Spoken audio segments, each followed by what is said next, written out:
Félix Tshisekedi en tête selon les résultats provisoires, on le rappelle, de la CENI. Une victoire surprise peut-être? Oui, Félix Tshisekedi, vainqueur de l'élection présidentielle, c'est effectivement une surprise pour beaucoup.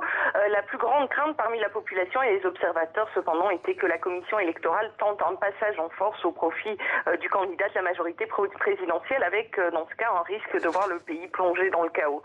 Cela n'a pas été le cas. L'opposition qui accède à la magistrature suprême après 18 ans sous la présidence de Joseph Kabila, eh bien, les Congolais osaient à peine l'espérer. Des scènes de joie ont eu lieu dans les rues de la capitale.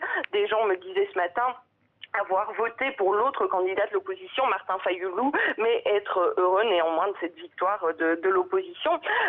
Avec cette annonce, cependant, de nombreuses interrogations demeurent. Surtout sur les tractations qui ont pu se dérouler en coulisses.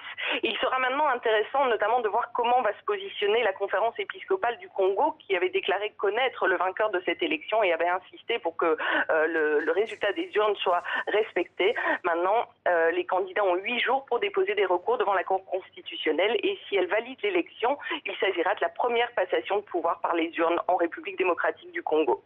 Patricia Huon depuis Kinshasa qu'on retrouve.